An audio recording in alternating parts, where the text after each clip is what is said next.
आज हम पढ़ेंगे। पिछले लेक्चर में हमने टिश्यू, मेरिस्टेम, परमानेंट टिश्यू के बारे में पढ़ा था और कुछ मेरिस्टेम की हमने डिवीजन के बारे में पढ़ा था। एक डिवीजन लेक्चर नंबर फर्स्ट जो टिश्यू का था उसमें एक डिवीजन एक क्लासिफिकेशन मेरिस्टेम की रह गई थी, पहले तो हम वो कंप्लीट करेंगे। उसके बाद हम सिंपल टिश्यू और कॉम्प्लेक्स टिश्यू के बारे में पढ़ेंगे और सिंपल टिश्यू की क्लासिफिकेशन और उनके कुछ फीचर्स के बारे में हम डिस्कस करेंगे। तो सबसे पहले हमने आज मेरिस्टेम की कुछ एक हमारी डिवीजन रह गई थी। तो मेरिस्टेम की डिवीजन हमने पिछले लेक्चर में हमने किस किस बेसिस पे करी थी। हमने पोजीशन के बेसिस पे करी थी कि एपिकल मेरिस्टेम होता है, इंटरकैलरी मेरिस्टेम होता है और लैटरल मेरिस्टेम होता है। फिर हमने मेरिस्टेम की डिवीजन करी on the basis of origin के हिसाब से करी। फिर हमने बोल दिया कि उसमें तीन प्रकार की मेरिस्टेम होती थी, प्रो मेरिस्टेम, प्राइमरी मेरिस्टेम और सेकेंडरी मेरिस्टेम। अब हमने जो डिवीजन पढ़नी है मेरिस्टेम की वो हम पढ़ेंगे on the basis of division. On the basis of division के बारे में हम डिवीजन के बेसिस पे हम मेरिस्टेम को क्लासिफाई हम जनरली तीन उसमें करते हैं। सबसे पहला आता है रिब मेरिस्टेम। रिब मेरिस्टेम और दूसरा आता है हमारे पास प्लेट मेरिस्टेम और थर्ड वन हमारे पास कौन सा आता है, मास मेरिस्टेम। ठीक है। रिब मेरिस्टेम कौन सा होता है, जिसके अंदर सिर्फ एंटी क्लिनल डिवीजन होती है। हम डिवीजन के बेसिस पे क्लासिफाई कर रहे हैं तो इसके अंदर कौन सी डिवीजन होती है, एंटी क्लिनल डिवीजन होती है, तो उसको हम बोलते हैं रिब मेरिस्टेम है वो। ठीक है। प्लेट मेरिस्टेम के अंदर दो डिवीजन होती है, anticlinal as well as periclinal division होती है। ठीक है। एक्सिस के परपेंडिकुलर जो डिवीजन होती है वो उसको बोलते हैं पेरिक्लिनल बोलते हैं डिवीजन। ठीक है। और जो मास मेरिस्टेम होता है उसमें तीन प्रकार की डिवीजन होती है, एंटीक्लिनल, पेरिक्लिनल और जो लास्ट वन जो होती है वो डिवीजन भी होती है इसके अंदर। ठीक है। उसके बाद हमने डिवीजन के बारे में हमने क्लासिफाई कर लिया मेरिस्टेम को। तो हम टिश्यू के एक और क्लासिफाई के बारे में एक और चीज पढ़ते हैं। हम टिश्यू को जनरली हम दो ग्रुप में क्लासिफाई करते हैं, एक तो होते हैं सिंपल और एक होते हैं कॉम्प्लेक्स। ठीक है। तो टिश्यू तो होते थे ग्रुप ऑफ सेल्स, हमने लेक्चर नंबर 1 में देखा था कि group of sales having similar function with common origin. तो जो ग्रुप ऑफ सेल्स होते थे वो हमने ये बात भी करी थी, ग्रुप ऑफ जो सेल्स होते हैं वो या तो सेम भी हो सकते हैं या फिर डिफरेंट टाइप के भी हो सकते हैं। तो जब group of sales same type के होते हैं या सेम या कि एक जैसे होते हैं तो वो मेरिस्टेम कौन होते हैं, सिंपल मेरिस्टेम। जब डिफरेंट टाइप के सेल्स होते हैं तो उसको बोल देते हैं हम कॉम्प्लेक्स टिश्यू बोल देते हैं हम। तो सिंपल के हमारे पास तीन आते हैं जर्नल। जो सबसे पहले आते हैं हमारे सिंपल टिश्यू, सबसे पहले होता है पैरेन्काइमा टिश्यू, फिर आता है हमारे पास कोलेनकाइमा, फिर आता है स्केलेरन काइमा। ठीक है। कॉम्प्लेक्स हम अगले लेक्चर में डिस्कस करेंगे। अभी हमने फिलहाल कौन से पढ़ने हैं, सिंपल टिश्यू पढ़ने हैं हमने अभी फिलहाल। तो सबसे पहला हमने तीन प्रकार के सिंपल में करे थे, कौन कौन से करे थे, पैरेन्कीमा, कोलेनकीमा और स्केलेरनकीमा करे थे। तो सबसे पहले हम पढ़ेंगे पैरेन्काइमा के बारे में। ठीक है।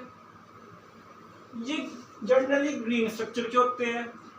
जो पैरेन्काइमा सेल्स होते हैं ये ग्रीन कलर के सेल्स होते हैं। ठीक है। और जनरली जो प्लांट बॉडी की वेजिटेटिव जितनी भी सेल्स होती है उनके अंदर पैरेन्काइमा टिश्यू होते हैं। इनकी जो सेल वॉल होती है, ऑब्वियसली बात है कि सेल उसकी सेल वॉल भी होगी, तो जैसे सेल वॉल होती है वो सेल्यूलोज से बनी होती है। ठीक है। और अब फिर पैरेन्काइमा के भी हमने तीन टाइप पढ़ने होते हैं। सबसे पहला आता है प्रोजेनकाइमा, फिर आता है एरेनकाइमा। ठीक है। और लास्ट वन जो आता है हमारे पास क्लोरन।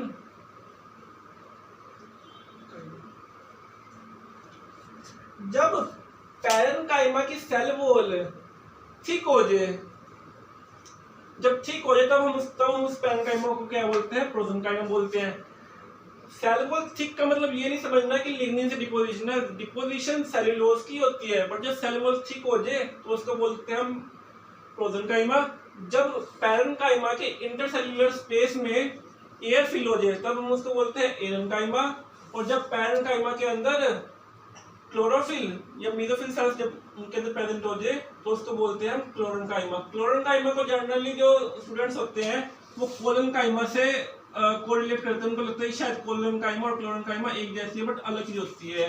क्लोरेन्काइमा पैरेन्काइमा का टाइप होता है और कोलेन्काइमा एक टिश्यू का अलग होते हैं। पैरेन्काइमा, कोलेन्काइमा, स्क्लेरेन्काइमा होते हैं वैसे होते हैं, ठीक है।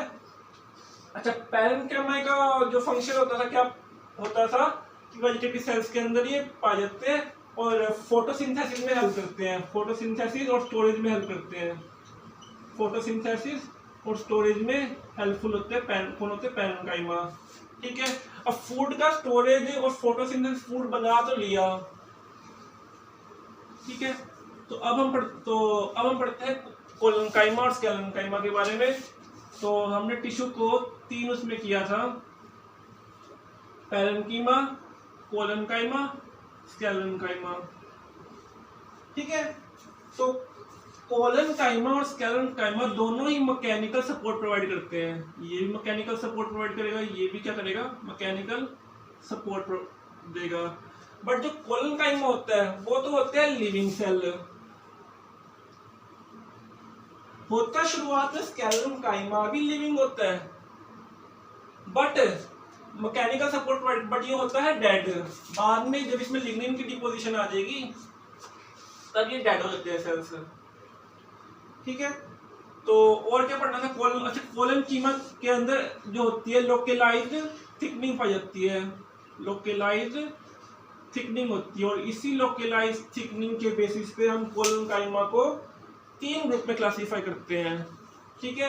तो कोलेन्काइमा को हम क्लासिफाई किस बेसिस पे करते हैं, उनकी सेल वॉल की थिकनिंग, ठीक है। तो कोलेन्काइमा को हम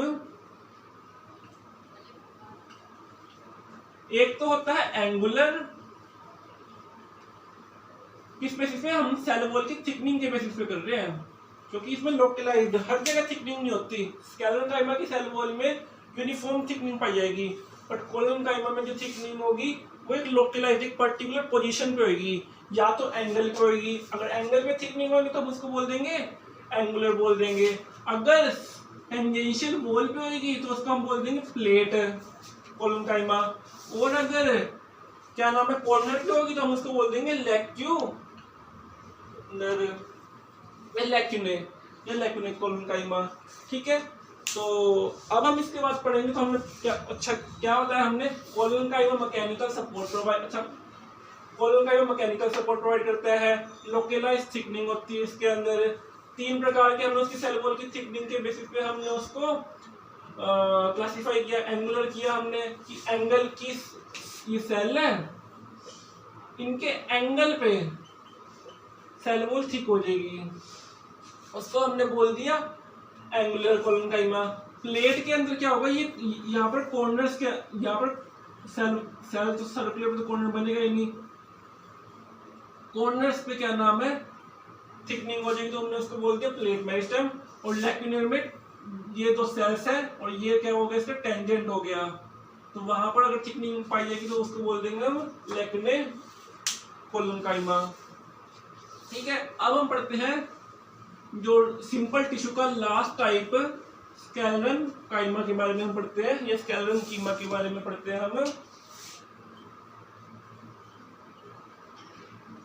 क्या बताया था मैंने, ये भी मैकेनिकल सपोर्ट करते हैं प्रोवाइड, बट ये डेड होते हैं क्योंकि इनके अंदर लिग्निन जो कि पॉलीमर होता है इनकी सेल वॉल पे पाया जाता है, कौन सा, लिग्निन पाया जाता है एक केमिकल, जिसकी वजह से ये डेड हो जाते हैं, ठीक है।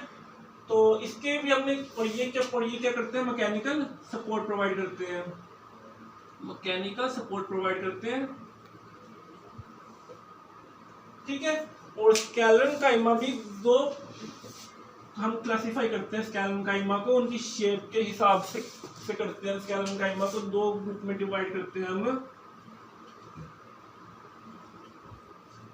एक तो होते हैं स्केलराइड्स, एक होते हैं फाइबर। ठीक है, फाइबर्स को पहले हम पढ़ते हैं। तो फाइबर जो होते हैं वो लॉन्ग थ्रेड लाइक होते हैं, लॉन्ग थ्रेड लाइक स्ट्रक्चर्स होते हैं जो कि मैकेनिकल सपोर्ट प्रोवाइड करते हैं। ये भी कुछ हार्ड मास की होती है, और जहां पर स्केलराइड्स पाए जाते हैं उनको वो क्या नाम है, हार्ड होते हैं। जैसे कि कोकोनट का बाहर का जो एंडोकार्प होता है वो स्केलराइड्स से बना होता है। फाइबर्स को भी फिर हम क्लासिफाई करते हैं, 3 ग्रुप में करते हैं फाइबर्स को।